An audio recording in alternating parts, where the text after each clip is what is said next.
Hello everyone, എല്ലാവർക്കും സുഖമാണെന്ന് വിശ്വസിക്കുന്നു. എൻ്റെ പേര് റഫീഖ് വി ഐ. ഞാൻ വിംബിൾ അക്കാഡമിയുടെ കോഴ്സ് കോർഡിനേറ്ററാണ്. വിംബിൾ അക്കാഡമിയുടെ കീഴിലായി വ്യത്യസ്തമായിട്ടുള്ള കോഴ്സുകളും വർക്ക്ഷോപ്പുകളും നമ്മൾ സംഘടിപ്പിച്ചു വരുന്നുണ്ട്. കൂടാതെ ദിനേന എന്നോളം വ്യത്യസ്ത വിഷയങ്ങളെ അധികരിച്ചുകൊണ്ട് പ്രഗത്ഭരായിട്ടുള്ള ആളുകൾ നയിക്കുന്ന സൗജന്യ വെബിനാറുകളും സംഘടിപ്പിച്ചു വരുന്നു. ഇന്ന് ഇൻട്രൊഡക്ഷൻ ടു അറബിക് കാലിഗ്രഫി എന്ന വിഷയത്തെ ആസ്പദമാക്കിയാണ് ഫ്രീ വെബിനാർ നടക്കുന്നത്. ഈ ഒരു വെബിനാറിലൂടെ എന്താണ് കാലിഗ്രഫി, ആർക്കൊക്കെ ഇത് പഠിച്ചെടുക്കാൻ കഴിയും, അതിൻ്റെ റൂൾസ് എന്തൊക്കെയാണ്, എന്തൊക്കെ ടൂൾസ് ആണ് ഉപയോഗിക്കുക, അതിൻ്റെ സ്ക്രിപ്റ്റ് എന്താണെന്നും ഈ വെബിനാറിൽ ഡിസ്കസ് ചെയ്യുന്നു. ഈ സെഷൻ ലീഡ് ചെയ്യുന്നത് കാലിഗ്രഫിയിൽ പരിചയസമ്പന്നയായ ജാസ്മിൻ മാം ആണ്. ജാസ്മിൻ മാം തിരുവനന്തപുരം സ്വദേശിയാണ്. കൂടാതെ വിംബിൾ അക്കാഡമിയുടെ കമ്മ്യൂണിക്കേഷൻ കോച്ചായിട്ടും വർക്ക് ചെയ്യുന്നു. ഇന്നത്തെ ഈ ഒരു സെഷനിൽ എത്തിച്ചേർന്നിട്ടുള്ള എല്ലാവരെയും ഹൃദയപൂർവ്വം സ്വാഗതം ചെയ്യുന്നു. ഈ ഒരു സെഷൻ ലീഡ് ചെയ്യുന്നതിന് വേണ്ടി ജാസ്മിൻ മാമിനെ ഇൻവൈറ്റ് ചെയ്യുന്നു. Thank you everyone. Jasmine ma'am, please. Thank you. ഒരു മിനിറ്റ്.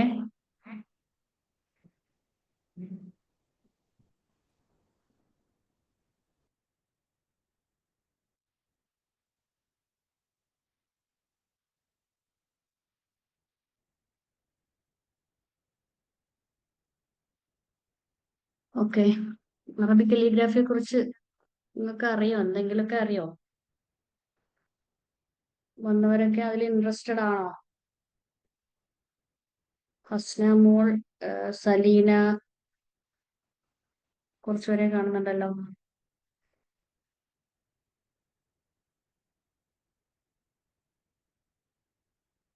കേൾക്കുന്നുണ്ടോ? ഞാൻ പറയുന്നത് കേൾക്കുന്നുണ്ടോ? യെസ് മാം, ഇൻട്രസ്റ്റഡ് ആണ്. ഓക്കെ, അറിയോ? അറബിക് കലിഗ്രാഫിയെ കുറിച്ച് അറിയോ? ഇല്ല മാം. ഇല്ല. Yes, yes Rabi, yes. നിങ്ങൾക്ക് എന്താണ് അറിയുന്നത്?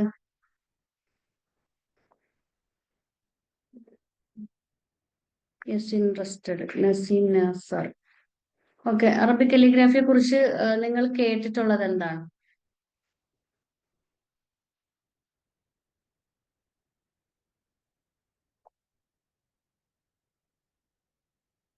അറിയില്ല?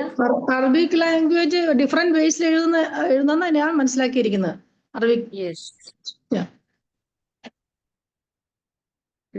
അതൊരു കലയാണ്. ഓക്കെ, ജസ്റ്റ് ഞാൻ അതിന്റെ ഒരു ഇൻട്രൊഡക്ഷൻ പറഞ്ഞുതരാം. പല ആൾക്കാർക്കും ഒരു ധാരണയുണ്ട് കലിഗ്രാഫിയെ കുറിച്ച്. നന്നായിട്ട് അറിയുന്നവർക്ക്, നന്നായിട്ട് ഹാൻഡ് റൈറ്റിംഗ് ഉള്ളവരെ കൊണ്ട് മാത്രമേ എഴുതാൻ പറ്റുള്ളൂ എന്നൊക്കെ ഉള്ളൊരു അബദ്ധ ധാരണ പലരിലും ഉണ്ട്. ഇതൊരു കലയാണ്. അതായത് നമുക്കിപ്പം അത്യാവശ്യം വരയ്ക്കാൻ താല്പര്യമുള്ള ആൾക്കാർക്ക് കലിഗ്രാഫി നമുക്ക് എന്ത് ചെയ്യാൻ പറ്റും? വരയ്ക്കാനായിട്ട് പറ്റും. കലയുമായിട്ട് ഒരു ബന്ധം വേണം, നമുക്ക് അതിനോടൊരു ഇൻട്രസ്റ്റ് വേണം. പിന്നെ എല്ലാ ലെറ്റേഴ്സും നമുക്ക് അറിയണമെന്നൊന്നും ഒരു നിർബന്ധമില്ല. ഓക്കെ, കലിഗ്രാഫി എന്ന് പറഞ്ഞാല് നമ്മൾ ബ്രഷ് വെച്ചോ കലം വെച്ചോ നല്ല ഭംഗിയിൽ ലെറ്റേഴ്സ് എഴുതുന്നതിനെയാണ് കലിഗ്രാഫി എന്ന് പറയുന്നത്. ഓക്കെ, കേൾക്കുന്നുണ്ടല്ലോ? ഓക്കെ. ഇവിടെ എഴുതിയിരിക്കുന്നത് അൽഹംദുലില്ല എന്നുള്ള ലെറ്റർ ആണ്. നമ്മൾ സാധാരണ എഴുതുന്ന പോലെ അല്ല അത് എഴുതിയിരിക്കുന്നത്, അല്ലെ? അതിന്റെ ആ ഭംഗി, അതായത് അക്ഷരങ്ങൾ നല്ല ഭംഗിയിൽ കലം വെച്ചോ ഇല്ലെങ്കിൽ ബ്രഷ് വെച്ചോ ഒക്കെ എഴുതുന്നതിനെയാണ് എന്ത് പറയുന്നത്? കലിഗ്രാഫി എന്ന് പറയുന്നത്. ഓക്കെ, അപ്പൊ ഇത് നമ്മളിപ്പോ ഇതെങ്ങനെയാണ് ഈ ഒരു വാക്ക് കലിഗ്രഫി എന്ന വാക്ക് വന്നത്? ചിലർ കാലിഗ്രഫി എന്ന് പറയുന്നുണ്ട്, ചിലർ കലിഗ്രാഫി എന്ന് പറയുന്നുണ്ട്. ശരിക്കുള്ള അതിന്റെ കറക്റ്റ് പ്രൊനൗൺസിയേഷൻ കലിഗ്രഫി എന്നാണ്. അപ്പൊ ഇതിന്റെ മീനിങ് തന്നെ ബ്യൂട്ടിഫുൾ റൈറ്റിംഗ് എന്നുള്ള ഒരു മീനിങ് ആണ് ഇതിന് വരുന്നത്. ഇത് ഒരു ഗ്രീക്ക് വേർഡ്സ് ആയ കലോസ് അഥവാ ബ്യൂട്ടി, അതുപോലെ ഗ്രാഫിയൻ ടു റൈറ്റ്, എഴുതുക എന്നുള്ള രണ്ട് വേർഡിൽ നിന്നാണ് ഈ കലിഗ്രഫി എന്നുള്ള വാക്ക് ഉരുത്തിരിഞ്ഞു വന്നത്. ഓക്കെ, ഇനി അറബിക് കലിഗ്രാഫിയിൽ വ്യത്യസ്ത ഇനം സ്ക്രിപ്റ്റുകളുണ്ട്. ഓക്കെ, ഇപ്പൊ ഇവിടെ എഴുതിയിരിക്കുന്ന നമ്മൾ ഇതിൽ സുലിസ് സ്ക്രിപ്റ്റ് ആണ്. സുലിസ് ഇംഗ്ലീഷിൽ എഴുതുമ്പോൾ തുലിത്ത് എന്ന് എഴുതി ഇതിനകത്തുണ്ട്, THULUTH എന്ന് എഴുതുന്നെങ്കിലും അറബിയിൽ അതിന് സുലിസ് എന്നാണ് വായിക്കുന്നത്. ഇതാണ് അറബി കലിഗ്രാഫിയുടെ വ്യത്യസ്ത ഇനം സ്ക്രിപ്റ്റുകളാണ് ഈ കൊടുത്തിരിക്കുന്നത്. ഓക്കെ, കുഫിക് എന്ന് പറയുമ്പോൾ പല തരത്തിലുള്ള കുഫിക് എന്ന് പറയുന്ന സ്ക്രിപ്റ്റ് തന്നെ പല രീതിയിലുണ്ട്. മോഡേൺ കുഫി, അതുപോലെ എയർലി കുഫി, ഓർണമെന്റൽ കുഫി എന്നൊക്കെ പറഞ്ഞിട്ട്. ഓർണമെന്റൽ കുഫി എന്ന് പറയുമ്പോൾ അതിന്റെ ആ വാല് പോലത്തെ ഭാഗമൊക്കെ നല്ല ഭംഗിയിൽ വരയ്ക്കുന്നതിനെയാണ് കുഫിക് സ്ക്രിപ്റ്റ് എന്ന് പറയുന്നത്. അത് കാണിച്ചു തരാം, അതിന്റെ സ്ക്രിപ്റ്റുകളെല്ലാം കാട്ടിത്തരാം. പിന്നെ വരുന്ന നസ്ഖ്, അതുപോലെ സുലിസ് സ്ക്രിപ്റ്റിനെ കുറിച്ചാണ് നമുക്ക് ആധികാരികമായി കൂടുതൽ പഠിക്കാനുള്ളതും ഏറ്റവും കൂടുതൽ പോപ്പുലാരിറ്റി ഉള്ളതും ഈ സുലിസ് സ്ക്രിപ്റ്റ് ആണ്. നമുക്ക് പഠിക്കാനുള്ളതും സുലിസ് സ്ക്രിപ്റ്റ് ആണ്. ഇതിൽ ഏത് വേണമെങ്കിലും നിങ്ങൾക്ക് പഠിക്കാം, ഏത് നിങ്ങൾക്ക് ഇൻട്രസ്റ്റഡ് ആണെങ്കിൽ പഠിച്ചെടുക്കാം. പക്ഷേ സുലിസ് ആണ് എപ്പോഴും നമ്മൾ അതായത് ഈ മക്ക പള്ളിയുടെയൊക്കെ വാളിലൊക്കെ എഴുതിയിരിക്കുന്നത്, തൂണില്, അതുപോലെ അതിന്റെ റൂഫിലൊക്കെ എഴുതിയിരിക്കുന്നതൊക്കെ ഈ സുലിസ് സ്ക്രിപ്റ്റ് ആണ്. ഇനി മക്ക പള്ളിയുടെ ആ കില്ല, ആ കറുത്ത തുണിയിൽ ആ ഗോൾഡൻ കളർ കൊണ്ട് വരച്ചിരിക്കുന്നത്, തുന്നിയിരിക്കുന്നതും ഈ സുലിസ് സ്ക്രിപ്റ്റ് ആണ്. ഏറ്റവും കൂടുതൽ പള്ളി അലങ്കാരങ്ങൾക്കായിട്ടൊക്കെ ഉപയോഗിക്കുന്നത് ഈ സുലിസ് സ്ക്രിപ്റ്റ് ആണ്. പിന്നെ നസ്തലിഹ് എന്ന് പറഞ്ഞിട്ടൊരു സ്ക്രിപ്റ്റ് ഉണ്ട്. അതുപോലെ ദീവാനി. അപ്പൊ ദീവാനി സ്ക്രിപ്റ്റ് എന്ന് പറയുമ്പോൾ അത് പണ്ട് കാലങ്ങളിലെ രാജാക്കന്മാര് അവരുടെ ഈ രേഖകൾ മറ്റുള്ളവർക്ക് ഈ ലെറ്റർ ഒക്കെ എഴുതി കൊടുക്കുന്നത്, അവരുടെ രഹസ്യ രേഖകളൊക്കെ എഴുതുന്നത് ഈ ദീവാനി സ്ക്രിപ്റ്റിലാണ്. ദീവാനി സ്ക്രിപ്റ്റ് കാണാനും നല്ല കുറച്ച് അധികം ഭംഗിയുള്ള ഒരു സ്ക്രിപ്റ്റ് ആണ്. ഇതാണ് നമ്മുടെ എക്യുപ്മെന്റ്സ് വരുന്നത്, കലിഗ്രാഫിയുടെ പ്രോപ്പർട്ടീസ്, അതായത് നമ്മൾ യൂസ് ചെയ്യുന്ന ടൂൾസ്.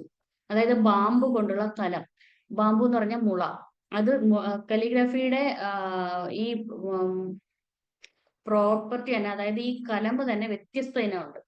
ഇത് സാധാരണ നമ്മൾ ബിഗിനേഴ്സ് യൂസ് ചെയ്യുന്ന സാധാരണ മുള കൊണ്ടുള്ള കലമാണ് ഈ കൊടുത്തിരിക്കുന്നത്. കലമാണ് 2 പുള്ളിയുള്ള കഫ്. പിന്നെ ഗ്ലോസി പേപ്പറിലാണ് നമുക്ക് എപ്പോഴും എഴുതാനായിട്ട് സുഖം. നമ്മൾ സാധാരണ A4 ഷീറ്റിൽ എഴുതുമെങ്കിൽ അത് പെട്ടെന്ന് തന്നെ മഷി ഉണങ്ങി പിടിക്കുന്നതുകൊണ്ട് നമുക്ക് ഈ ഗ്ലോസി ഷീറ്റിലാകുമ്പോൾ നമുക്ക് സ്മൂത്ത് ആയിട്ട് എഴുതിപ്പോവാം. അപ്പൊ ഈ ഗ്ലോസി പേപ്പർ തന്നെ നമ്മൾ കൂടുതലായിട്ട് യൂസ് ചെയ്യാം.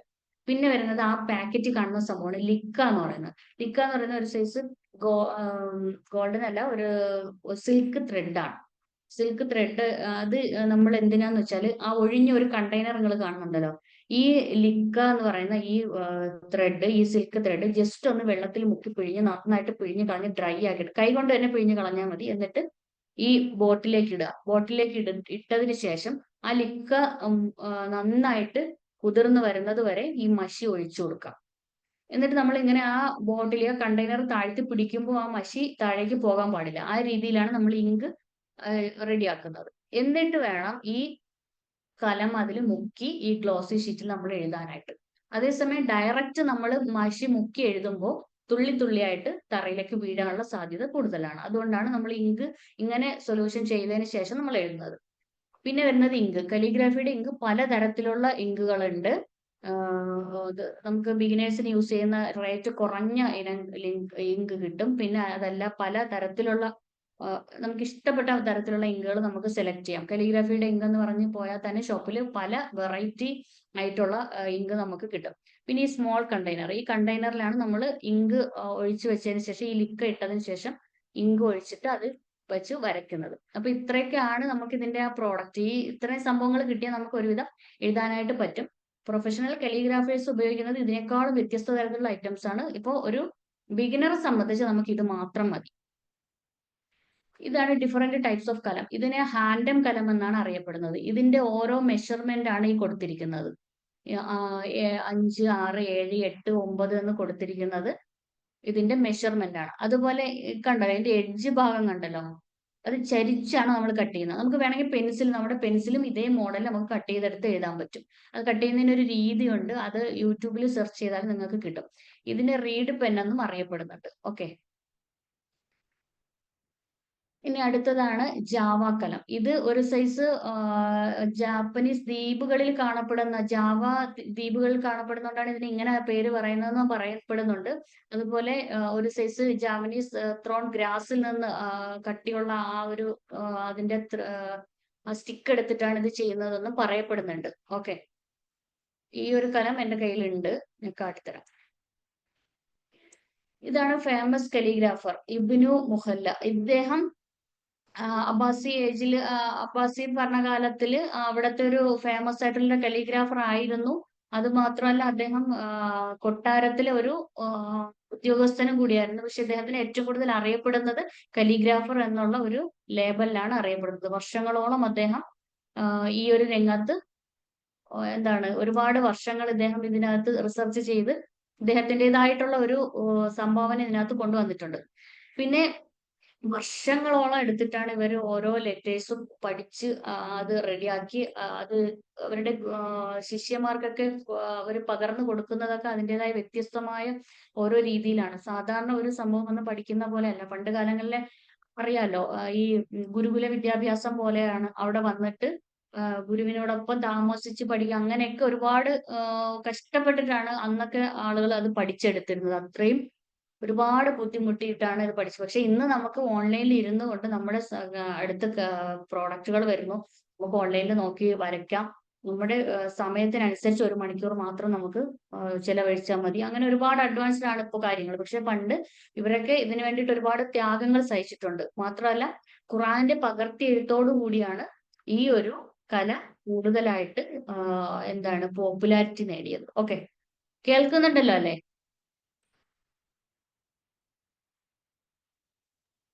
ഉണ്ട്, കേൾക്കുന്നുണ്ട്.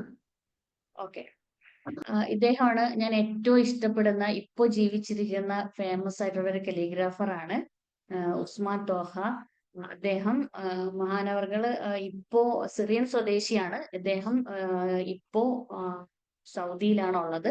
ഇദ്ദേഹത്തിന്റെ കൈപ്പടയിൽ എഴുതിയ ഖുറാനാണ് നമ്മളെ മദീന പ്രസ്സിൽ പ്രിന്റ് ചെയ്തു വരുന്നത്. സാധാരണ അത് പ്രിന്റിംഗ് പ്രസ്സിൽ ഇതാക്കി വരുന്നതാണെന്ന് പൊതുവെ ഒരു ധാരണയുണ്ട്. അതല്ല, ഇദ്ദേഹം ഒരുപാട് ലിപികൾ ഇദ്ദേഹത്തിന്റെ കൈപ്പടയിൽ എഴുതിയിട്ടുണ്ട്. പക്ഷേ നസ്ഖ സ്ക്രിപ്റ്റിലാണ് ഇപ്പോൾ നമ്മൾ ഖുറാൻ പകർത്തി എഴുതുന്നത്. അപ്പൊ ഇദ്ദേഹത്തിന്റെ കൈപ്പടയിൽ എഴുതിയ ഖുറാനാണ് മദീന പ്രസ്സിൽ പ്രിന്റ് ചെയ്ത് വരുന്നത്. പിന്നെ അദ്ദേഹത്തിന് ഇതിന്റെ പിന്നിൽ ഒരുപാട് അവാർഡുകളൊക്കെ വാങ്ങിയിട്ടുള്ള ഒരു മഹാനാണ്. ഇദ്ദേഹത്തെ പറ്റി പറയുമ്പോൾ എപ്പോഴും ഒരു വല്ലാതൊരു അഫെക്ഷൻ ഒരു ഇമോഷണൽ ഫീലിങ്സ് ഉണ്ടാവാറുണ്ട്. കാരണം അദ്ദേഹം പറയുന്ന കാര്യങ്ങൾ, അതായത് 200 മില്യൺ കോപ്പീസ് ഇദ്ദേഹത്തിന്റെ തന്നെ കൈപ്പടയിൽ എഴുതിയത് പ്രിന്റ് ചെയ്ത് വന്നിട്ടുണ്ട്. ഇപ്പൊ നമ്മൾ ഓതുന്ന ഖുറാൻ, അതായത് മദീന പ്രസ്സിൽ അടിച്ചു വരുന്ന ആ ഖുറാൻ, നമ്മൾ ഓതുന്ന ഖുറാൻ ഇദ്ദേഹത്തിന്റെ കൈപ്പടയിൽ എഴുതിയിട്ട് അതിന് പ്രിന്റ് ചെയ്തെടുത്തതാണ്. ഇത്രയും ഖുറാൻ അദ്ദേഹം എഴുതിയതല്ല, ഒരു ഖുറാൻ അദ്ദേഹം എഴുതി പിന്നെ അതിനെ പ്രിന്റ് എടുക്കുകയാണ് ചെയ്തത്. അപ്പോ 200 മില്യണിലധികം കോപ്പികൾ ഡിസ്ട്രിബ്യൂട്ട് ചെയ്തിട്ടുണ്ട്. പിന്നെ മാത്രമല്ല ഇദ്ദേഹം പറഞ്ഞ ഒരു കാര്യം, അത് കേൾക്കുമ്പോൾ തന്നെ നമുക്കത് മനസ്സിലാവും. അദ്ദേഹം പറയുന്ന ഒരു കാര്യം എന്ന് വെച്ചാൽ, സ്വർഗത്തെ കുറിച്ച് എഴുതുമ്പോൾ ഖുറാനിൽ എഴുതുന്ന സമയത്ത് സ്വർഗത്തെ കുറിച്ച് എഴുതുമ്പോൾ അത് തീരരുതേ എന്ന് ഞാൻ പ്രാർത്ഥിച്ചിട്ടുണ്ട്. നരകത്തിന്റെ ഭാഗത്തെ കുറിച്ച് എഴുതുന്ന സമയത്ത് എന്റെ കൈകൾ വിറയ്ക്കാറുണ്ട് എന്നും അദ്ദേഹത്തിന്റെ ഒരു അഭിമുഖത്തിൽ പറഞ്ഞതായിട്ട് അറിവുണ്ട്. അതുപോലെ അദ്ദേഹത്തിന് സൗദി ഗവൺമെന്റ് അദ്ദേഹത്തിന് സിറ്റിസൺഷിപ്പ് കൊടുത്തിട്ട് അദ്ദേഹത്തെ അവിടുത്തെ പൗരനാക്കി ആദരിക്കുകയൊക്കെ ചെയ്തിട്ടുണ്ട്. ഇതാണ് നമ്മുടെ വ്യത്യസ്ത ഇനം കലമകളും അതിന്റെ മെഷർമെന്റും ആണ്. ഇതിപ്പോ 0 മെഷർമെന്റിൽ ഒന്നെന്ന് പറയാൻ പറ്റില്ല. ഇതൊക്കെ 0 മെഷർമെന്റിലാണ്. ഇത് മെഷർമെന്റ് ഇവിടെ കൊടുത്തിട്ടില്ല. പക്ഷെ ഇത് ഏകദേശം ഒരു 10, 12, 15 ഒക്കെ വരും ഈ വലിയ കലം. അപ്പൊ ഓരോ കലമിന്റെയും എഴുതുന്ന എത്രത്തോളം നമ്മൾ തിക്നെസ് കൂട്ടി എഴുതുന്നു അത്രത്തോളം അക്ഷരങ്ങൾക്ക് കുറച്ചുകൂടി ഭംഗി വരും. ഇതെല്ലാം അതിന്റെ മെഷർമെന്റ് കാണിക്കാൻ വേണ്ടിയിട്ടാണ് അത് അങ്ങനെ വരച്ചിരിക്കുന്നത്.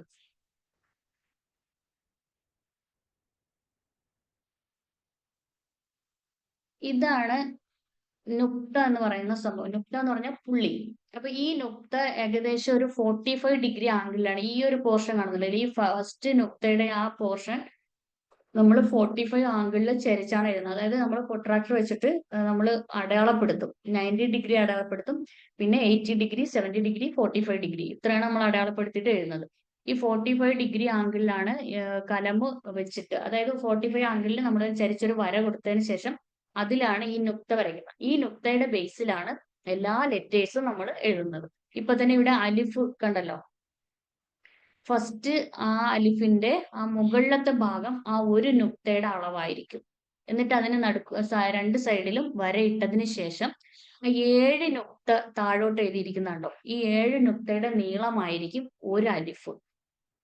അപ്പൊ ഏത് കലമ് വെച്ചാണോ നമ്മൾ നുക്ത ഇടുന്നത്, അതായത് ഈ പുള്ളി ഇടുന്നത്, അതേ കലമ് വെച്ചിട്ട് തന്നെയാണ് എന്ത് ചെയ്യുന്നത്, നമ്മൾ ആ ലെറ്റർ എഴുതുന്നത്. ഇപ്പൊ 2 mm കലം വെച്ച് നുക്ത ഇട്ടിട്ട് 7 mm കലം എടുത്ത് വെച്ച് എഴുതിയാൽ 2 ഡിഫറൻസ് ആയിരിക്കും. അതായത് നുക്ത ചെറുതും അലിഫ് വലുതും ആയിപ്പോവും. അതേസമയം ഏത് നുക്തയാണോ നമ്മൾ നുക്തയുടെ ഏത് കലമാണോ എടുക്കുന്നത് അതേ അളവിലുള്ള കലം വെച്ച് തന്നെ നമ്മൾ എന്ത് ചെയ്യുക, എഴുതുക. പിന്നെ ഈ വ്യത്യസ്ത മഷികളിൽ എഴുതിയിരിക്കുന്നത്, അത് ഒരു മഷി ഡിപ്പ് ചെയ്ത് എഴുതിയതിന് ശേഷം കോട്ടൺ തുണി കൊണ്ട് നന്നായിട്ട് തുടയ്ക്കുക, നല്ല വൃത്തിയിൽ തുടയ്ക്കുക. ഒരിക്കലും അത് വെള്ളത്തിൽ കഴുകാൻ പാടില്ല. വെള്ളം തൊട്ട് ആ കോട്ടൺ തുണി ജസ്റ്റ് ഒന്ന് പിഴിഞ്ഞ് കളഞ്ഞിട്ട് തുടയ്ക്കാവുന്നല്ലാതെ വെള്ളത്തിൽ കഴുകാൻ പാടില്ല. ഇത് എഴുതിയിരിക്കുന്ന ബാ ആണ്. ബാന്റെ അകത്തെ നുക്തമുണ്ട്, അത്രയും നീളത്തില് ഇങ്ങനെ എഴുതണമെങ്കിൽ ഏകദേശം ഒരു 6 നുക്തോളം നമുക്ക് അതിനകത്ത് എഴുതണം. പിന്നെ അതിന്റെ അടിയിൽ ഒരു നുക്ത കൊടുക്കണം. അതിന്റെ ആ താഴ്ഭാഗം അത്രയും, ആ ഒരു സൈഡ് അത്രയും താഴ്ന്നു വരണം. അതിനാണ് അങ്ങനെ നുക്ത കൊടുത്തിരിക്കുന്നത്. അതിന്റെ മൊത്തത്തിലുള്ള നീളം എന്ന് പറയുന്നത് ഏകദേശം ഒരു 3.5 നുക്തയുടെ നീളമായിരിക്കും ഒരു ബാ എഴുതുന്നത്. അപ്പൊ ഈ ബാ പഠിക്കുമ്പോൾ തന്നെ നമ്മൾ 3 അക്ഷരം പഠിക്കുകയാണ്. ഈ ബാന്റെ ഈ ഒരു ബോഡി എഴുതുമ്പോൾ തന്നെ 3 അക്ഷരം നമുക്ക് പഠിക്കാൻ പറ്റും. താഴെ ഒരു പുള്ളി ഇട്ട് കൊടുത്താൽ ബാ ആയി, മുകളിൽ 2 ഇട്ടാൽ ദാ, മുകളിൽ 3 പുള്ളി ഇട്ടാൽ സാ. ഇത് ആ സൈഡിൽ എഴുതിയിരിക്കുന്ന അതിന്റെ ഫസ്റ്റ് സ്ട്രോക്ക് ആണ്. ഈ സ്ട്രോക്കാണ് നമ്മൾ ഫസ്റ്റ് എഴുതി പഠിക്കാനുള്ളത്. അത് ലെറ്റേഴ്സിന്റെ സ്ട്രോക്കുകൾ എഴുതിയതിന് ശേഷം മാത്രമാണ് നമ്മൾ ലെറ്റേഴ്സിലേക്ക് കടക്കുന്നത്. ഇനി ഇത് റബ്ബി യസ്സിർ വലാ തുഅസ്സിർ റബ്ബി തമ്മി ബിൽ ഖൈരി. അതായത് ഇതിനകത്ത് ഓരോ നുക്തകൾ കൊടുത്തിട്ടുണ്ട്, ചെറിയ ചെറിയ പുള്ളികളായിട്ട് കൊടുത്തിട്ടുണ്ട്. അത് ആ ലെറ്റേഴ്സിന്റെ മെഷർമെന്റ് കണക്കാക്കാൻ വേണ്ടിയിട്ടാണ് അത് കൊടുത്തിരിക്കുന്നത്. ജസ്റ്റ് ഇതിന്റെ അർത്ഥം എന്താന്ന് വെച്ചാൽ, ആദ്യം ഗുരുവിന്റെ അടുത്തേക്ക് നമ്മൾ പോകുന്ന സമയത്ത് നമുക്ക് ഈ ഒരു ദുആ നമുക്ക് എഴുതിപ്പിക്കും. അതായത് നുക്ത ഒക്കെ ഇട്ട് നല്ല ഭംഗിയിൽ ഇത് എഴുതിപ്പിച്ച്, ഇത് എഴുതിയതിന് ശേഷമാണ് നമ്മൾ, അതും എത്രയോ ആഴ്ചകളോളം ഇത് ക്ലാസ്സുകൾ, ഏകദേശം ഒരു 52 ക്ലാസ്സുകളോളം അന്നത്തെ കാലത്ത് അവരത് എഴുതിച്ചിട്ടുണ്ട്. പക്ഷെ ഇന്ന് 52 ക്ലാസ് കഴിയുമ്പോൾ തന്നെ നമ്മുടെ 1 മാസം 2 മാസം കടന്നു പോവുകയാണ്. അപ്പോൾ നമുക്കത് പെട്ടെന്ന് നമ്മൾ എഴുതി തീർക്കുകയാണ് ചെയ്യുന്നത്. കുട്ടികളുടെ കഴിവിനനുസരിച്ച് അവർ പെട്ടെന്ന് എഴുതുകയാണ് ചെയ്യുന്നത്.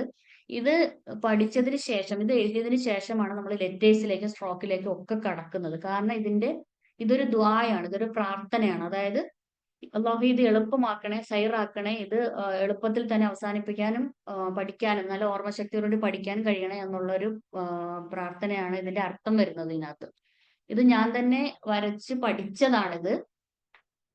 സുബ്ഹാനല്ലാഹി വബിഹംദിഹി എന്നുള്ളത് ഞാൻ തന്നെ വരച്ച് പ്രാക്ടീസ് ചെയ്തതാണ്. ഇതിനകത്ത് കൊടുത്തിരിക്കുന്ന സംഭവങ്ങളെ പറയുന്ന പേരാണ് തഷ്കീലാത്ത്, തസ്നിയാത്ത് എന്ന് പറയും. നമ്മൾ ഓർണമെന്റൽ അറബിക് കലിഗ്രഫി, അല്ലെ, കലിഗ്രഫിയെ ഭംഗിയാക്കുന്നതിന് വേണ്ടിയിട്ടുള്ള ഓർണമെന്റ്സ് എന്ന് ഇതിനെ പറയാറുണ്ട്. ഇതിനെ തഷ്കീലാത്ത്, തസ്നിയാത്ത് എന്നാണ് ഇതിനെ അറിയപ്പെടുന്നത്. ലെറ്റേഴ്സ്, പുള്ളിയില്ലാത്ത ലെറ്റേഴ്സിന്റെ അടിയിൽ ഈ ജീം കൊടുത്തിരിക്കുന്ന, ഈ ഹാ പോലെ കൊടുത്തിരിക്കുന്നത്, ഇപ്പൊ സുബ്ഹാന എന്നുള്ളത് ഈ പുള്ളിയില്ലാത്ത ഹാന്റെ അടിയിൽ കൊടുക്കുന്നതാണ് ഈ ഹാ പോലത്തെ ഒരു സംഭവം അവിടെ കൊടുത്തിരിക്കുന്നത്. അപ്പൊ അതിനൊക്കെ വ്യത്യസ്തമായ റൂൾസ് ഉണ്ട്.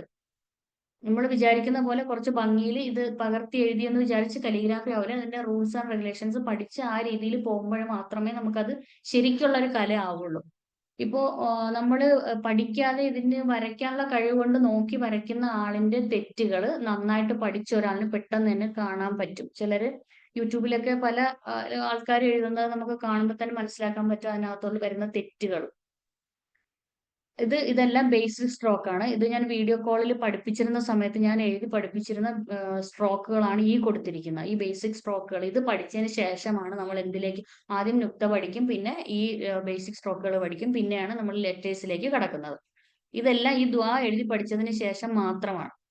ഇത് ഞാൻ ഓഫ്ലൈനിലെ ഒരു ക്ലാസ് എടുത്ത സമയത്ത് അവർക്ക് DKLM, അതായത് ദക്ഷിണ കേരളയുടെ ഒരു സ്റ്റേറ്റ് പ്രോഗ്രാമിൽ ആദ്യം ഇവർക്ക് ഡിസ്ട്രിക്റ്റിൽ ഫസ്റ്റ് കിട്ടിയ ആ കുട്ടിയാണ്. അതായത് സീനിയർ വിഭാഗത്തിൽ ഡിസ്ട്രിക്റ്റിൽ ഫസ്റ്റും സ്റ്റേറ്റിൽ 3rd ഈ കുട്ടി നേടിയിട്ടുണ്ട്. ഇത് ഞാൻ അവർക്ക് പ്രോഗ്രാമിന് വേണ്ടി മാത്രം പഠിപ്പിച്ചതാണ്. ഇദ്ദേഹം സൂപ്പർ സീനിയർ ആണ്. ഇദ്ദേഹം ഡിസ്ട്രിക്റ്റിൽ ഫസ്റ്റും സ്റ്റേറ്റിൽ സെക്കൻഡും നേടിയിട്ടുണ്ട്. പിന്നെ ഇദ്ദേഹം സബ് ജൂനിയർ ആണ്. സ്റ്റേറ്റിലും ഡിസ്ട്രിക്റ്റിലും ഫസ്റ്റ് വാങ്ങിയിട്ടുണ്ട് ഈ കുട്ടി. അപ്പൊ ഇതൊക്കെയാണ് നമുക്ക് അറബിക് കലിഗ്രാഫിയെ കുറിച്ച് ചെറുതായിട്ടുള്ള ഒരു വിശദീകരണം ഇതൊക്കെയാണ്. പിന്നെ അൽഹംദുലില്ലാ ഇത്രയും സമയം എന്നെ കേട്ടിരുന്ന നിങ്ങൾക്ക് ഓരോരുത്തർക്കും എന്തായാലും എന്റെ ഹൃദയത്തിൽ തട്ടി നന്ദി പറയാണ്. ഇങ്ങനെ ഒരു കല പഠിച്ചെടുക്കാൻ കഴിഞ്ഞതും അത് മറ്റുള്ളവരിലേക്ക് പ്രചരിപ്പിക്കാൻ കഴിയുന്നതും ഒക്കെ വളരെയധികം ഒരു സന്തോഷമായിട്ട് ഞാൻ കണക്കാക്കുന്നുണ്ട്.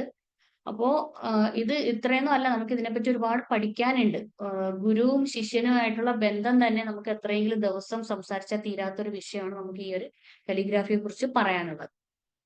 അപ്പൊ ഇത്രയൊക്കെയാണ് നമ്മുടെ കലിഗ്രാഫിയുടെ ഒരു ബേസിക് ആയിട്ടുള്ള ഒരു കാര്യങ്ങൾ ഓടിച്ച് ഞാനൊന്ന് പറഞ്ഞതേ ഉള്ളൂ. ഇനി ഇതില് നിങ്ങൾക്ക് എന്തെങ്കിലുമൊക്കെ ഡൗട്ട്സ് ഉണ്ടെങ്കിൽ ചോദിക്കാം.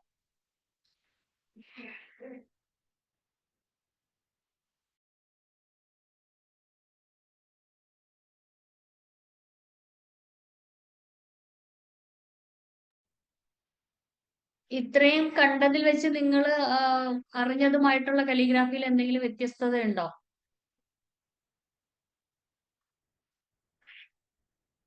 കൂടുതൽ കാര്യങ്ങൾ അറിയാൻ പറ്റിയോ? അതോ ടൈം എടുത്ത് പഠിക്കേണ്ട കാര്യമല്ലേ? പെട്ടെന്ന് പഠിക്കാനാവും. പെട്ടെന്ന് പഠിക്കാനാവുമെന്ന് വെച്ചാൽ നമ്മളുടെ കഴിവ് പോലെ ഇരിക്കും. നമുക്ക് വരയ്ക്കാൻ എത്രത്തോളം കഴിവുണ്ടോ അത്രയും പെട്ടെന്ന് നമുക്ക് പഠിക്കാൻ പറ്റും. പക്ഷെ സമയം എടുത്ത് തന്നെ പഠിക്കേണ്ട ഒരു സംഭവമാണിത്. അസ്സലാമലൈക്കും മിസ്സേ. പറഞ്ഞോ. കാലിഗ്രഫിയില് ഇത്രയും ഭാഗങ്ങൾ എന്നുള്ളത് ശരിക്കും മനസ്സിലാക്കാൻ കഴിഞ്ഞത് അൽഹംദുലില്ലാ. അപ്പോ ഇത് നമുക്ക് തുടർന്ന് കുട്ടികൾക്ക് ഒരു ഇതിന്റെ ബേസിക് പഠിക്കാൻ തന്നെ ഈ വെക്കേഷൻ ടൈമിൽ കഴിയോ? 2 മാസം കൊണ്ടൊക്കെ കഴിയോ? പിന്നെ ഒരു എവറേജ് സ്റ്റുഡൻസിനൊക്കെ ഇപ്പൊ 29 ലെറ്റേഴ്സ് ആണ് ഇതിനകത്ത് വരുന്നത്. പക്ഷെ മാം ബുദ്ധിമുട്ട് അല്ലെങ്കിൽ ഒന്ന് ലൈവായി വരച്ച് കാണിക്കാമോ? വരച്ച് കാണിക്കാം, പക്ഷെ ഞാനിപ്പോ സെറ്റ് ചെയ്തിട്ടില്ല. നമുക്ക് വേറൊരു ദിവസം എടുക്കാം. ഇതുപോലൊരു വെബിനാർ ഒന്നും കൂടി വേണമെങ്കിൽ എടുക്കാം. കാരണം ഞാൻ വരയ്ക്കാൻ വേണ്ടിയിട്ടൊന്നും സെറ്റ് ചെയ്തിട്ടില്ല. ഇപ്പോ ഇത് എന്റെ കയ്യിലിരിക്കുന്ന ഈ കലം കണ്ടല്ലോ, ഇത് ജാവ കലമാണ്. 2 mm ആണ് ഇതിന്റെ ഒരു മെഷർമെന്റ് വരുന്നത്. ഇത് സെലി കലം എന്ന് പറയും. ഇതിന്റെ നടുക്കൊരു ഹോൾ ഉണ്ട്. അതായത് മഷി ഇവിടെ വന്നിട്ട് ഈ ഹോളിൽ ഇതായി നിൽക്കും. ഇത് നമ്മൾ എഴുതുന്ന സമയത്ത് അത് പതുക്കെ അതിലൂടെ ഇങ്ങനെ ഊർന്നിറങ്ങി വരും. ഇതൊക്കെ നന്നായി കുറെ ഞാൻ എഴുതി അതിൽ കംപ്ലീറ്റ് കറുത്തിരിക്കുന്നത് അതിന്റെ മഷിയാണ്. ഇതിന്റെ സൈഡിലൊക്കെ മഷി പറ്റിയിട്ടുണ്ട്. ഇതില് കറുപ്പായതുകൊണ്ട് മഷി പറ്റിയാലും അറിയില്ല. ഇത് സാധാരണ കലമാണ്. ഇത് സാധാരണ മുള കൊണ്ടുള്ള കലം. കാണുന്നുണ്ടല്ലോ അല്ലേ?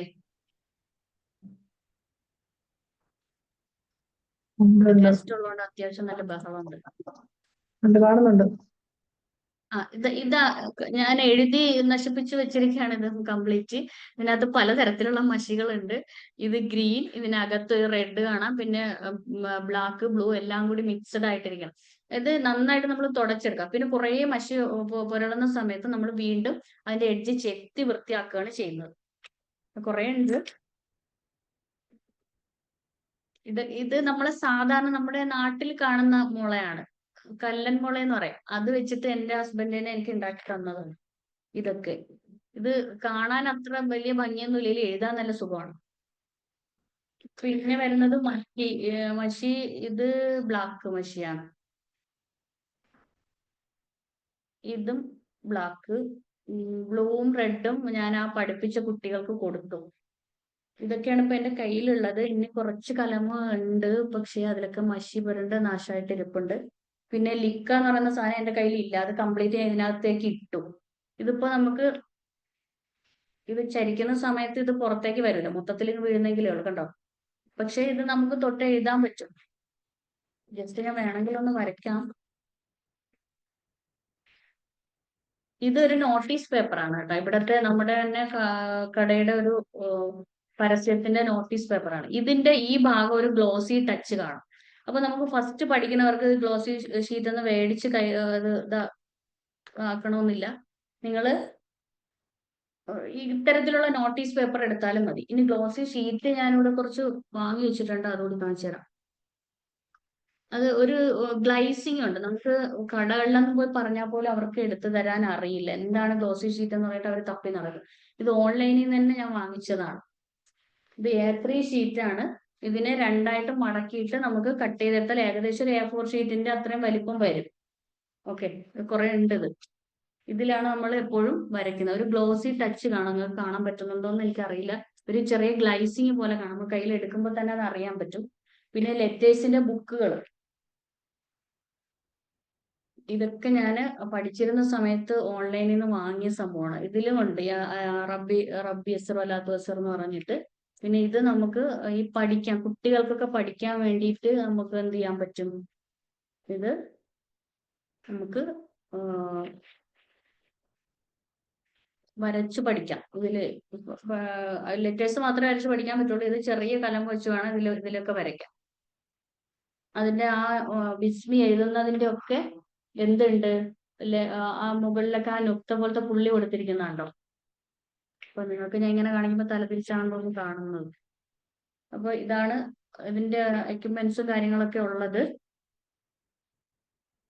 പിന്നെ ഞാൻ തന്നെ പഠിപ്പിക്കുന്ന ഒരു നോട്ട്സ് നോക്കി പഠിപ്പിക്കുന്ന, ലൈവിൽ നോക്കി പഠിപ്പിക്കുന്ന ഒരു നോട്ട്സ് എന്റെ കയ്യിലുണ്ട്. അതിപ്പം അതിനകത്ത് എല്ലാം ഉണ്ട്. അത് ബുക്കായിട്ട് ഞാൻ കൊടുക്കില്ല. ഇത് നോക്കിയിട്ടാണ് ഞാൻ നോട്ട്സ് പറഞ്ഞു കൊടുക്കുന്നത്. കണ്ടല്ലോ, അലിഫിനെ നമുക്ക് ഇത്രയും ഇതാക്കി എഴുതാം. അതില്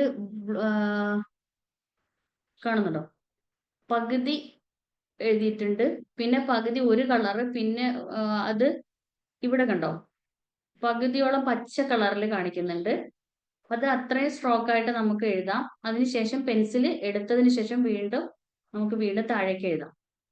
ഇനി ഇതേപോലെ 3 സ്ട്രോക്കുകളായിട്ട് വരച്ചിട്ട് നമുക്ക് എഴുതാം. 3 സ്ട്രോക്കുകളായിട്ട് പെൻസിൽ വെച്ചിട്ട് നമുക്ക് ഔട്ട്ലൈൻ കൊടുത്തിട്ട് അതിലൂടെ നമുക്ക് കലം വെച്ചിട്ട് വരച്ച് പ്രാക്ടീസ് ചെയ്യാം.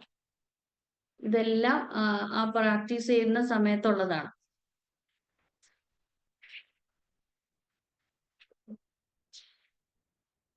ഇതൊക്കെയാണ് മെയിനായിട്ട് പറയാനുള്ളത് കലിഗ്രാഫിയെ കുറിച്ച്. പിന്നെ ഓരോ ലെറ്റേഴ്സിനെ കുറിച്ച് ഇപ്പൊ തന്നെ ഇത് കണ്ടല്ലോ, പല മോഡലാണ്. ഒരക്ഷരം തന്നെ ആയിരിക്കും, പക്ഷെ പല മോഡലാണ്.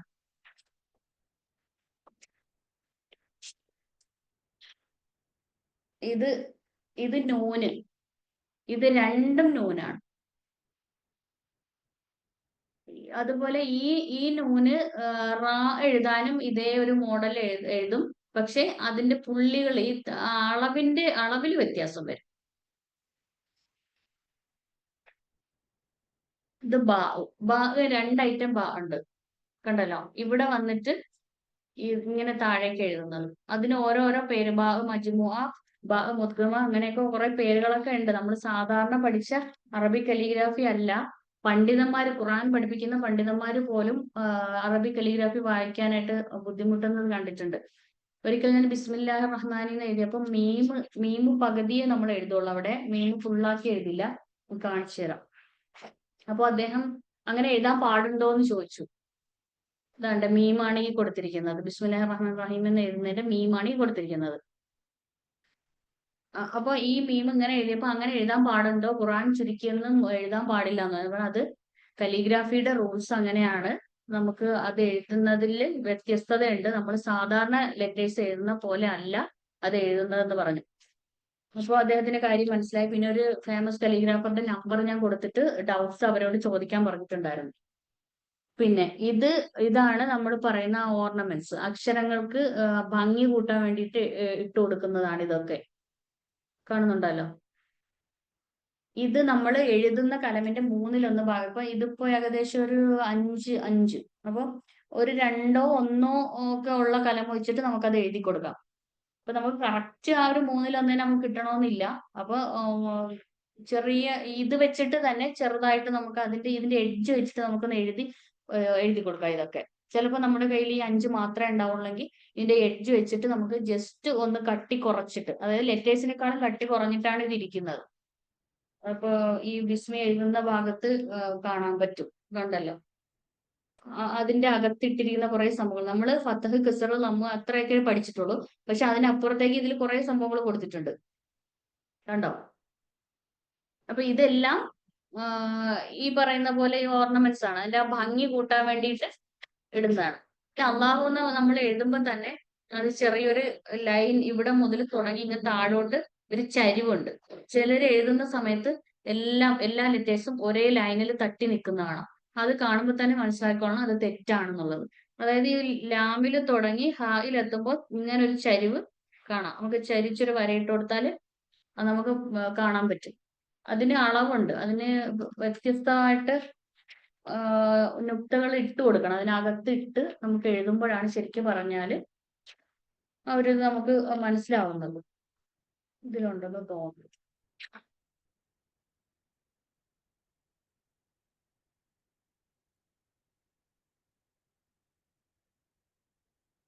പിന്നെ പല കലിഗ്രാഫേഴ്സും വെറുതെ ഈ നുക്തന്ന് ഇട്ട് പഠിപ്പിക്കാതെ തന്നെ പഠിപ്പിക്കുന്നുണ്ട്. പക്ഷെ അത് തെറ്റാണ്. അങ്ങനെ ചെയ്യാൻ പാടില്ല. കണ്ടല്ലോ, മുഹമ്മദ് ചിലപ്പോ നിങ്ങൾക്ക് തലതിരിഞ്ഞാണോ കാണുന്നതെന്ന് എനിക്കറിയില്ല കേട്ടോ. എനിക്ക് അങ്ങനെയാണ് ഇതിൽ സ്ക്രീനിൽ കാണുന്നത്. ഇപ്പോ ഈ മുഹമ്മദ് എന്ന് എഴുതിയിരിക്കുന്നതിൽ അക്ഷരങ്ങളുടെ ആ ഒരു വളവും തിരിവൊക്കെ കണ്ടല്ലോ, അതെല്ലാം ഈ നുക്തയുടെ ബേസിലാണ് നമ്മൾ വരയ്ക്കുന്നത്. അതുപോലെ അള്ളാഹു എന്ന് എഴുതുന്നിടത്തും ഇതിലുണ്ട്. നിങ്ങൾക്ക് കാണുന്നുണ്ടോന്ന് അറിയില്ല. ഇതിനകത്ത് ചെറിയ ചെറിയ നുക്തകൾ കിടപ്പുണ്ട്. അത് പക്ഷെ അത് കാണാൻ പറ്റുന്നില്ല. അതിനകത്തുണ്ട്, ചെറിയ ഔട്ട്ലൈൻ പോലെ കൊടുത്തിട്ടുള്ളൂ. ആ നുക്തയുടെ ബേസിലാണ് ആ അക്ഷരങ്ങളെല്ലാം എഴുതി വരുന്നത്. ഓക്കെ,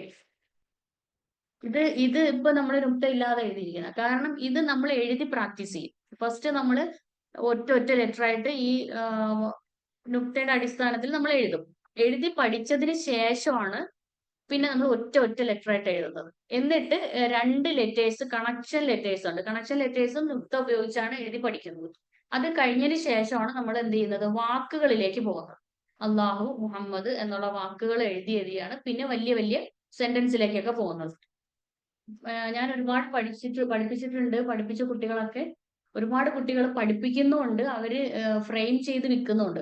പക്ഷെ എനിക്ക് ഖുർആൻ ആയതുകൊണ്ട് ഞാൻ അതങ്ങനെ എഴുതിയിട്ട് വിൽക്കാനോ ഒന്നും ഞാൻ ശ്രമിച്ചിട്ടില്ല. പഠിപ്പിച്ചു കൊടുക്കുന്നുണ്ട്.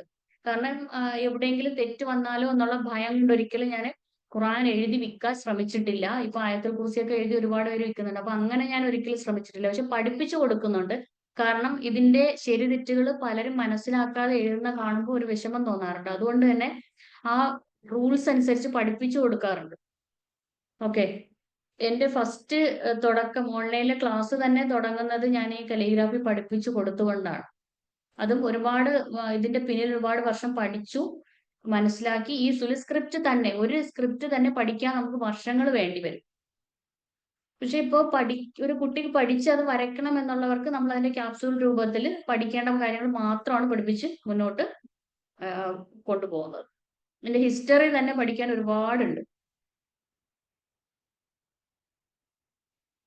പണ്ടത്തെ ഗുരുശിഷ്യ ബന്ധത്തിനെ കുറിച്ച് സംസാരിച്ചാൽ തന്നെ നമുക്ക് ഈ ഒരു എപ്പിസോഡ് തീരില്ല.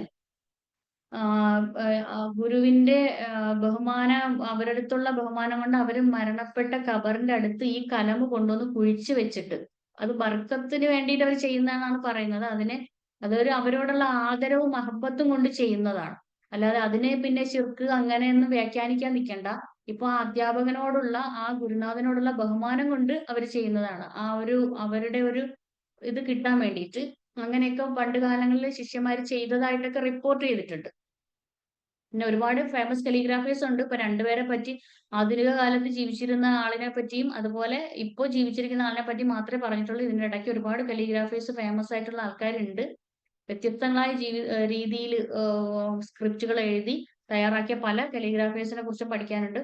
ഒരു കലിഗ്രാഫർ 40 വർഷത്തോളം എടുത്തിട്ടാണ് ഈ റബ്ബി അസർ വലാത്തു അസർ പഠിപ്പിച്ച് അവരെ ശിഷ്യനെ പറഞ്ഞു വിട്ടതെന്ന് വരെ കഥകളുണ്ട്. അത്രയ്ക്കും അതിനോടുള്ള പാഷൻ, ആ അട്രാക്ഷൻ, ആ ഇഷ്ടം. ഇപ്പൊ ഈ ഉസ്മാൻ തോഹ എന്ന് പറയുന്ന മഹാനവർകൾ തന്നെ ഇത്രയും ഖുർആനൊക്കെ പകർത്തി എഴുതിയെങ്കിലും അദ്ദേഹം എഴുതുന്നത് കാണുമ്പോൾ തന്നെ നമുക്ക് വല്ലാത്തൊരു ഇതാണ്. അതായത് വളരെ സ്ലോയിൽ ഡിപ്പ് ചെയ്ത് പതിയെയാണ് എഴുതുന്നത്. വളരെ പതുക്കെയാണ് അദ്ദേഹം. അത്രയും ക്ഷമയോടുകൂടി. ഇത് ആദ്യമേ പറയാണ്, എല്ലാ കലയും പഠിച്ചെടുക്കാൻ ക്ഷമ വേണം. പക്ഷെ കലിഗ്രാഫി എന്ന് പറയുമ്പോൾ അത്രത്തോളം ക്ഷമയുള്ള ഒരാളിന് മാത്രമേ അത് പഠിച്ചെടുക്കാനായിട്ട് കഴിയുള്ളൂ. എനിക്ക് പോലും അത് കഴിയാതിരുന്ന ഒരു സമയത്ത് ഞാൻ മതിയാക്കിയിരുന്നു. അപ്പോഴാണ് എന്നെ പഠിപ്പിക്കുന്ന ആ ഉസ്താദ് തന്നെ പറഞ്ഞു, ഇത് പെട്ടെന്നൊന്നും നമുക്ക് പഠിച്ചെടുക്കാൻ കഴിയില്ല. നമ്മൾ മാക്സിമം ഇതിൽ ട്രൈ ചെയ്യണം, എന്നാൽ മാത്രമേ നമുക്ക് അത് കഴിയുള്ളൂ. അങ്ങനെ രാത്രി 2 മണി വരെ ഇരുന്ന് അക്ഷരങ്ങൾ പ്രാക്ടീസ് ചെയ്ത ഒരു സമയം എനിക്ക് ഉണ്ടായിരുന്നു ആദ്യകാലങ്ങളിൽ. അങ്ങനെയൊക്കെയാണ് ഞാനിത് അത്രത്തോളം പഠിച്ചെടുത്തത്. അപ്പൊ ഇത് ഇഷ്ടം വന്നാൽ മതി, നമുക്ക് ഇതിനോടൊരു ഇഷ്ടം മതി. വരയ്ക്കാൻ കഴിവ് വേണമെന്നൊന്നുമില്ല, ആ കഴിവ് നമ്മൾ ഉണ്ടാക്കിയെടുക്കുകയാണ് ചെയ്യുന്നത്. അങ്ങനെയാണ് ഞാൻ വരച്ച് പ്രാക്ടീസ് ചെയ്തത്. പിന്നെ ഒരു കുട്ടി എന്നോട് ചോദിച്ചു, എനിക്കിത് പഠിപ്പിച്ചു തരാമോ, എനിക്ക് ക്യാഷ് ഒന്നും ഇല്ല, എനിക്ക് പഠിക്കണം, ഇതിന്റെ റൂൾസ് ഒക്കെ എനിക്ക് അറിയണം എന്ന് ഏതോ ഒരു ഗ്രൂപ്പിൽ വന്നപ്പോൾ ഒരു കുട്ടി ഇങ്ങനെ പറഞ്ഞു. അപ്പൊ ഞാൻ പഠിപ്പിച്ചു തരാമെന്ന് പറഞ്ഞു. അപ്പോൾ ആ കുട്ടിക്ക് പഠിപ്പിച്ചു കൊടുത്തു. ഇതുപോലെ അന്ന് റെക്കോർഡ് വീഡിയോസ് എടുത്തിട്ട് ആ കുട്ടിക്ക് അയച്ചു കൊടുക്കുകയാണ് ചെയ്തത്. അപ്പൊ ഞാൻ നോക്കിയപ്പോൾ എനിക്ക് അതിനുവേണ്ടി സമയം സ്പെൻഡ് ചെയ്യണം, കുറെ സമയം സ്പെൻഡ് ചെയ്യണം, ആ കുട്ടിയെ പഠിപ്പിക്കണം. അപ്പോൾ ഞാൻ വിചാരിച്ചു എന്തുകൊണ്ട് എനിക്കിതൊരു ഇത് തന്നെ ഒരു ട്യൂഷൻ പോലെ എടുത്തിട്ട് ഒരു വരുമാനമാക്കി എന്ന് ചിന്തിച്ചിടത്താണ് സത്യം പറഞ്ഞാല് എനിക്ക് സ്വയം മാറാൻ കഴിഞ്ഞത്. അവിടെയാണ് എന്റെ കഴിവ് ശരിക്കും പറഞ്ഞാൽ ഞാൻ തിരിച്ചറിഞ്ഞത്. അന്ന് ഞാൻ ഒറ്റയ്ക്ക് ഒരുപാട് ആൾക്കാരിലേക്ക് ഇത് എത്തിച്ചു കൊടുത്താണ്. ആദ്യം ഫ്രീ കോഴ്സ് പഠിപ്പിച്ചു കൊടുത്തു, ഫ്രീ ആയിട്ട് ഇതിന്റെ ബേസിക് പഠിപ്പിച്ചു കൊടുത്തു. അതിനുശേഷം അതിലൂടെ ഒരുപാട് കുട്ടികൾ പങ്കെടുത്തു. ഒരു 2-3 ഗ്രൂപ്പിലായിട്ട് 1000-ഓളം ആൾക്കാർ അതിനകത്ത് പങ്കെടുത്തിട്ടുണ്ടായിരുന്നു. അതിൽ നിന്ന് 250 രൂപയ്ക്ക് ഞാൻ എന്ത് ചെയ്തു, വാട്സപ്പിൽ റെക്കോർഡ് ക്ലാസ്സുകൾ അയച്ചു കൊടുത്തു. ഈ കുട്ടിക്ക് വേണ്ടിയിട്ട് എടുത്ത റെക്കോർഡ് ഉണ്ടായിരുന്നു, അതുകൊണ്ട് അത് അയച്ചു കൊടുത്തു. അപ്പൊ അതിന്റെ ആ റെക്കോർഡാണ് ആ വരച്ചത്, ഒക്കെ ഞാൻ അതിൽ നിന്ന് ഫോട്ടോ എടുത്തതാണ് ഇതിലേക്ക് എഡിറ്റ് ചെയ്ത് ചേർത്തിരിക്കുന്നത്. അങ്ങനെ ആ കുട്ടിക്ക് പഠിപ്പിച്ചു കൊടുത്തതിന് ശേഷം അവരിൽ നിന്ന് തന്നെ പ്രൊമോട്ടേഴ്സിനെ വെച്ചിട്ട് ഞാൻ എന്ത് ചെയ്തു, ലൈവായിട്ട് പഠിപ്പിക്കാൻ തുടങ്ങി. ഗൂഗിൾ മീറ്റിലൂടെ ലൈവായിട്ട്. അന്ന് റെക്കോർഡ് സെഷൻ ഒന്നും കൊടുക്കാനൊന്നും ഇല്ല, ഒരു സ്ഥാപനമൊന്നും ഇല്ല, ഞാൻ ഒറ്റയ്ക്ക് തന്നെയാണ് ചെയ്യുന്നത്. എന്നിട്ട് ഇതിന്റെ തന്നെ ടൂൾസ് ഞാൻ ഈ പൈസ കൊടുത്ത് വാങ്ങി, ഇതിന്റെ ഈ ബുക്കുകളൊക്കെ വാങ്ങി അതിനെപ്പറ്റി കൂടുതൽ പഠിച്ചു. എല്ലാ ക്ലാസ്സുകളിലും ഏകദേശമുള്ള മിക്ക ക്ലാസ്സുകളിലും ഇതിനെപ്പറ്റി കൂടുതൽ പഠിച്ചു, അറിഞ്ഞു, മനസ്സിലാക്കി. അവസാനം അത് തന്നെ വെച്ചിട്ടാണ് ഞാൻ പല കാര്യങ്ങളും, ഈ കിട്ടിയ ക്യാഷ് കംപ്ലീറ്റ് ഞാൻ എന്നിലേക്ക് ഇൻവെസ്റ്റ് ചെയ്യാണ് ചെയ്തത്. എന്റെ കഴിവുകളെ ഡെവലപ്പ് ചെയ്യാനാണ് ഞാൻ നോക്കിയത്. അവിടെയാണ് ഞാൻ ഈ കമ്മ്യൂണിക്കേഷൻ കോച്ചിങ്ങും ലൈഫ് കോച്ചും ഒക്കെ ആയി തീർന്നതും വിംബിൾ അക്കാഡമിയിലേക്ക് എത്തിച്ചേർന്നതും ഒക്കെ ഈ ഫസ്റ്റ് എന്റെ ഈ കലിഗ്രാഫിയുടെ ഈ ഒരു യാത്രയിലൂടെയാണ് ഞാൻ ഇന്ന് ഈ കാണുന്ന ഈ ഒരു ലെവലിലൊക്കെ എത്തിച്ചേർന്നത്. അപ്പൊ നമുക്ക് ക്ഷമ, കൺസിസ്റ്റൻസി ഇതെല്ലാം നമുക്കുണ്ടെങ്കിൽ മാത്രമേ ഈ കല പഠിച്ചെടുക്കാൻ പറ്റുള്ളൂ. വെറുതെ ഒരു പാഷന്റെ പുറത്തൊന്നും ചാടിക്കയറി ഒരു ക്രൈസ് തോന്നിയിട്ടൊന്നും ഓടിക്കയറി വന്നിട്ട് കാര്യമില്ല. അതിന് നമ്മൾ ഒരു ദിവസത്തെ ക്ലാസ് ആണ് നിങ്ങൾക്ക് തരുന്നതെങ്കിൽ പിറ്റേന്ന് ഒരു ദിവസം നമുക്ക് ഫ്രീ ആയിട്ട് തരും. ഓൾട്ടർനേറ്റീവ് ഡേയ്സിലായിരിക്കും ക്ലാസ് വരുന്നത്. അപ്പൊ പിറ്റേന്ന് നിങ്ങൾ എന്ത് ചെയ്യുക, അത് അതേ സമയം തന്നെ പ്രാക്ടീസ് ചെയ്യാനായിട്ട് എടുക്കുക. ഇപ്പൊ 9 മണിക്കാണ് നിങ്ങൾക്ക് ഇന്ന് ക്ലാസ് തരുന്നെങ്കിൽ നാളെ ചിലപ്പോൾ ക്ലാസ് ഉണ്ടാവില്ല. അപ്പൊ നാളെ ആ സമയത്ത് തന്നെ എഴുതുക. പിന്നെ ഇത് പഠിക്കാൻ വരുന്നതിന് മുന്നേ കുളിച്ച് ഫ്രഷായി വൃത്തിയായിട്ട് ഇരിക്കുക. കാരണം ഒന്നാമത് നമ്മൾ അറബി അക്ഷരങ്ങൾ അറിയാലോ, സെമിറ്റിക് ഭാഷാ കുടുംബത്തിലെ ഒരംഗമാണ് അറബി ഭാഷ എന്ന് പറയുന്നത്. പിന്നെ സ്വർഗത്തിലെ ഭാഷയാണ് അറബി. മുത്തുനബി സല്ലല്ലാഹു അലൈഹി വസല്ലം സംസാരിച്ചത് അറബിയായിരുന്നു. ഖുർആന്റെ ലിപി അറബിയാണ്. അങ്ങനെ തുടങ്ങി അറബി ഭാഷയ്ക്ക് കുറെ അധികം അഡ്വാൻറ്റേജസ് ഉണ്ട്. അതുപോലെ തന്നെ നമ്മൾ അങ്ങേയറ്റം ബഹുമാനത്തോടു കൂടി തന്നെയാണ് നമ്മുടെ ഈ കലം കാണാറ്. അത് കലമല്ല, സാധാരണ നമ്മൾ എഴുതുന്ന പേനയും അങ്ങനെ തന്നെയാണ്. ചിലർ തറയിലൊക്കെ വീഴുമ്പോൾ കാല് കൊണ്ട് ഇങ്ങനെ എടുത്തിട്ട് കയ്യിലേക്ക് എടുക്കുന്നത്, അങ്ങനെ ചെയ്യാൻ പാടില്ല. കുനിഞ്ഞ് കൈ കൊണ്ട് തന്നെ എടുക്കുക, അതും വലത് കൈ കൊണ്ട് തന്നെ എടുക്കുക. അങ്ങനെയൊക്കെ ഒരുപാട് കാര്യങ്ങളുണ്ട്. അതായത് ഇപ്പം കലം എന്ന് പറയുന്നത് ഖുറാനിൽ തന്നെ പറഞ്ഞിട്ടുണ്ട്. നമുക്ക് അല്ലദീ ബിൽ കലം എന്ന് ഉള്ള ആദ്യം ഇറങ്ങിയ സൂറത്ത് ഏതാണ്? ഇഖ്റ. അതില് വായിക്കുക, എഴുതുക എന്നുള്ള ഒരു പ്രബോധനത്തോടു കൂടിയാണ് ഖുർആൻ തന്നെ അവതരിച്ചത്. അപ്പൊ അത്രത്തോളം ബഹുമാനത്തോടെ കാണേണ്ടുന്ന ഒന്നാണ് നമ്മുടെ പേന, നമ്മുടെ എഴുതുന്ന മഷി, പേപ്പറുകളും ഒക്കെ. അപ്പൊ അത് അത്രത്തോളം നല്ല രീതിയിൽ മുന്നോട്ട് കൊണ്ടുപോയാൽ മാത്രമേ ഈ ഒരു കല നമുക്ക് പഠിച്ചെടുക്കാൻ പറ്റൂ. അതിനുള്ളൊരു മനസ്സ് പോലും നമുക്ക് കിട്ടുള്ളൂ.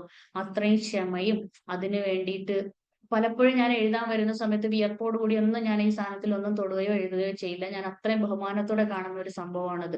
അതുകൊണ്ട് നമ്മൾ ആര് പഠിക്കാൻ വന്നാലും ശരി തന്നെ, പഠിക്കാൻ ഇരിക്കുന്നതിന് ഒരു 5 മിനിറ്റ് മുമ്പെങ്കിലും ജസ്റ്റ് ഒന്ന് കൈകാല് കഴുകി വൃത്തിയായി മുഖമൊക്കെ കഴുകി ആ ഒരു ഫ്രഷ് ആയിട്ട് വന്നിരുന്ന് നമ്മൾ പഠിക്കുമ്പോഴാണ് അതിന് ശരിക്കും അതിനൊരു ഫലം ചെയ്യുന്നത്.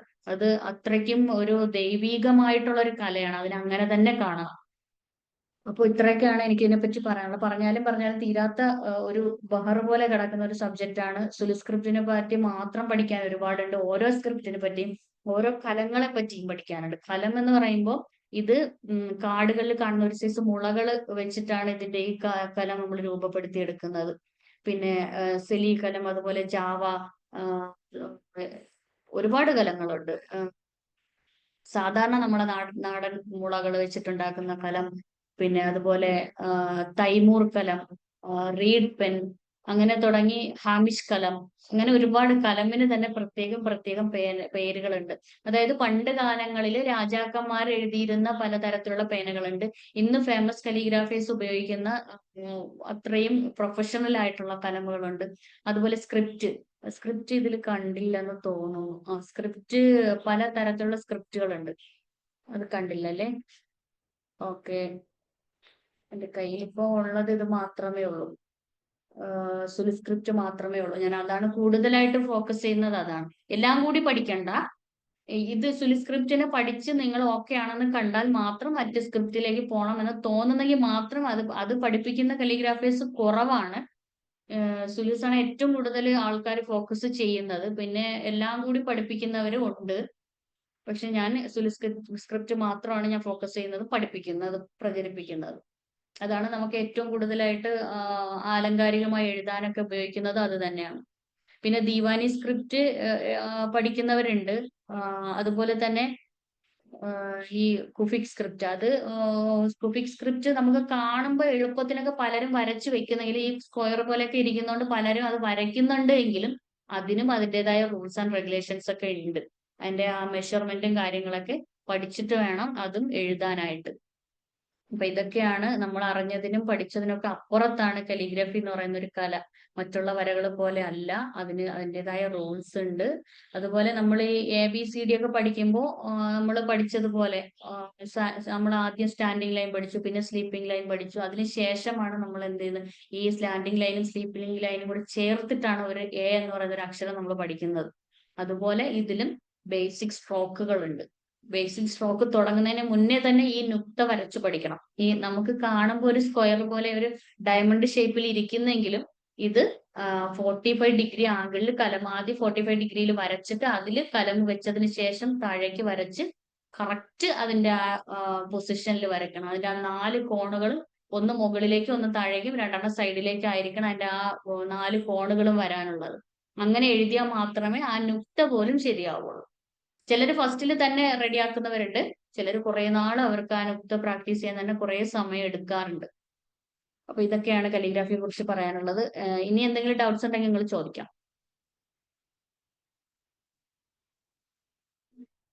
എന്തെങ്കിലും ഡൗട്ട് ഉണ്ടോ? എന്നെ സംബന്ധിച്ചിടത്തോളം എനിക്ക് ക്ഷമ എന്ന് പറയുന്ന ഒരു സംഭവം കിട്ടിയത് തന്നെ ഈ ഒരു കലിഗ്രാഫി പഠിച്ചതിന് ശേഷമാണ്.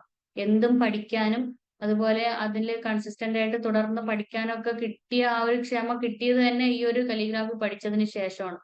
അപ്പൊ ഇല്ലാത്തവർക്ക് ആ ഒരു ഇത് വരും, പഠിക്കണമെന്ന് ആഗ്രഹമുള്ളവർക്ക്. അപ്പോൾ നമുക്ക് വൈൻഡപ്പ് ചെയ്യാം. എന്തായാലും ഇതുവരെ കേട്ടിരുന്ന നിങ്ങൾക്ക് എല്ലാവർക്കും ഒരിക്കൽ കൂടി നന്ദി പറയാണ്. എന്തെങ്കിലും ഡൗട്ട്സ് ഉണ്ടെങ്കിൽ ഒരു കുറച്ച് സമയം തരാം. മാമിന്റെ നമ്പർ ഒന്ന് ഷെയർ ചെയ്യാമോ? ഫാത്തിമ തഹ. ഓക്കെ,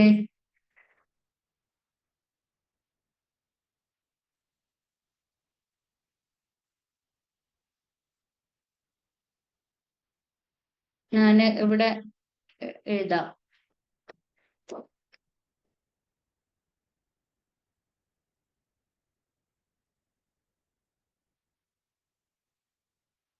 ഓക്കെ, എന്റെ നമ്പർ ചാറ്റ് ബോക്സിൽ ഇട്ടിട്ടുണ്ട്. ഓക്കെ അല്ലേ? അപ്പൊ വൈൻഡപ്പ് ചെയ്തൂടെ? Okay, thank U.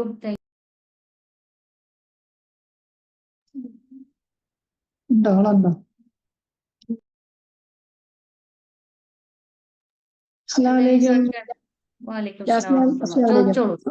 വളരെ നല്ല ക്ലാസ് ആയിരുന്നു. കലിഗ്രാഫിയെ പറ്റി ഞാൻ പിന്നെ ഡിഫറെന്റ് ടൈപ്സിൽ എഴുതുമെന്നറിയാം. ഞാൻ എഴുതുന്ന കണ്ടിട്ടുമുണ്ട്. നേരത്തെ സൗദി പോയപ്പോൾ മദീനയിലൊക്കെ അവരൊക്കെ ഇരുന്ന് എഴുതുന്നതൊക്കെ നമ്മൾ കണ്ടിട്ടുണ്ട്. പക്ഷെ ഇത്രയും ഡീറ്റെയിൽഡ് ആയിട്ട് ഇതിനകത്തുള്ള ഇതിന്റെ ബാക്കിൽ ഇത്രത്തോളം കാര്യങ്ങളുണ്ട് എന്നൊക്കെ ഉള്ള കാര്യങ്ങൾ ഇപ്പോഴാണ് മനസ്സിലായത്. It's very informative and very നല്ലൊരു ക്ലാസ് ആയിരുന്നു. അൽഹംദുലില്ലാ. Thank you very much. Thank you very much. അതുപോലെ കഴുകാൻ തീരെ കഴിയില്ലേ കലം എന്ന് എഴുതുന്നുണ്ട്.